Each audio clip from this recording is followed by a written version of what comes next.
just came back from London and Paris, where we lined up for our show the Beatles, who are making their first motion picture for United Artists over in London at this time. And here they are. This is the scene outside of John Mills' Les Ambassador Club, and their hair is just as attractive as it ever was. And now, within the, then we also lined up our show over in Paris. Burt Lancaster is making Picture the Train. So within the next 3 weeks, you'll hear the Beatles' first moving picture song on our show. And next Sunday, I'll let you know the date of the Beatles' appearance on our show.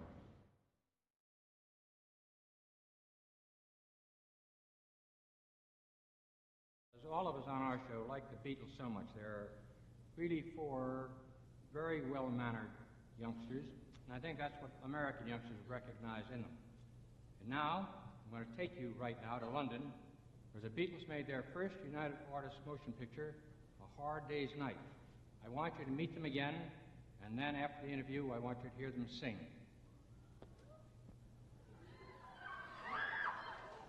How long are you going to be over in our country? When are you coming over? 30 days. We're going over about the 13th, I think. The 13th of August. Yeah. Whenever the film starts, it opens in New York, and we're going to be there then. And we're in San Francisco, I think, on the 19th. So it'll be early in August for 30 days.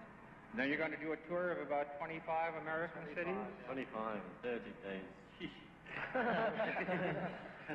I was reading in the papers here on the way over. There was a dispatch from Australia, and they said that when are you going out to Australia? June, the 9th of June. The 9th of June. They said there that they're going to close the airport. The airports will be closed to all youngsters. Now we're going to get in and...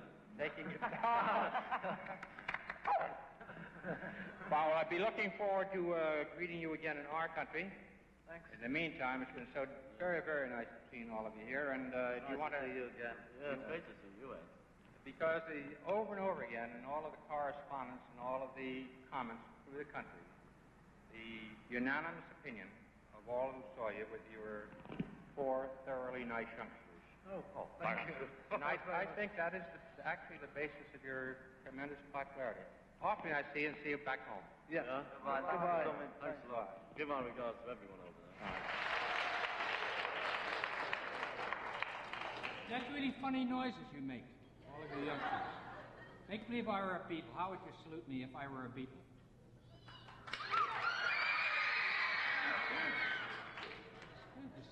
You seemed a little reluctant there for a while. But they really are. You know, they're the greatest shot in the arm that show business has received in the past, certainly the past 10 or 15 years. And I think it is all, as I say, you know, they come from Liverpool, and there you have a big population of Welsh, Scotch, and Irish. The parents are very strict with these youngsters, and consequently they come out of their homes well-mannered.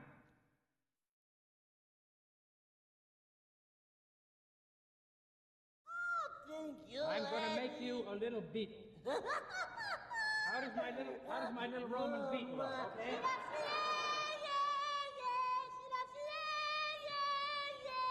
And now, Eddie. Yeah? I have a surprise for you. What is that? Yes, 1 minute. Oh.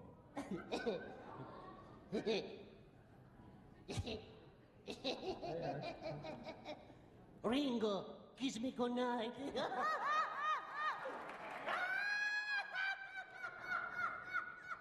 let's have a wonderful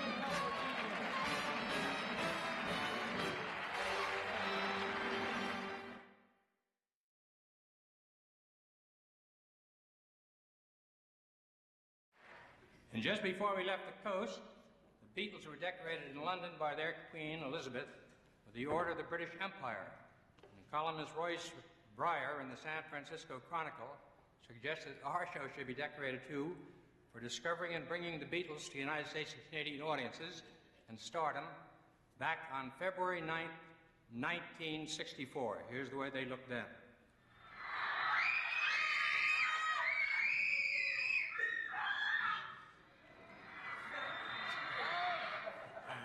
And now before I thank you, altos, And now, before I bring out the Harlem Globetrotters, comedy recording star Alan Sherman, Liza Minnelli, England's comedy giant Harry Seacombe, the charming Budapest Children's Choir, London Lee, and one of Broadway's greatest dancers, Peter Gennaro.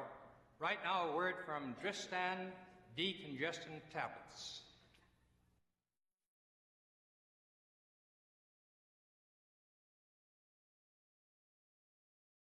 Now, 3 years ago, it was 1963 when we introduced the Beatles to America and Canada on our show from Miami Beach. A new craze in singing was introduced to this country. For next Sunday's night's show, we've taped the Beatles in Europe and we'll present them as part of our show next Sunday night here with Robert Goulet, the comedy headliners Toady Fields and Davis and Reese. So, ladies and gentlemen, we're delighted that you're here tonight. Trust you have a nice time, those of you who are visiting our city. And right down the street here is the river, the Hudson River. You should go down there and take a look at it. I don't want to have you jump in. You should go down and visit and have a nice time while you're here with us. Good night.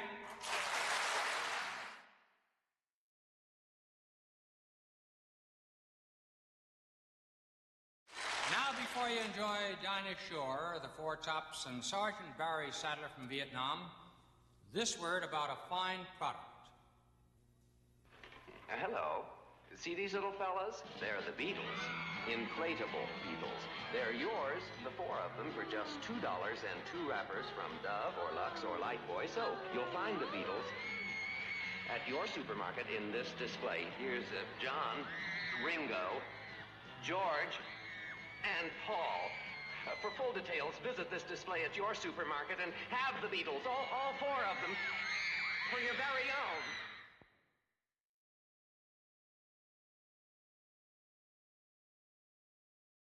We brought the Beatles to America in 1963.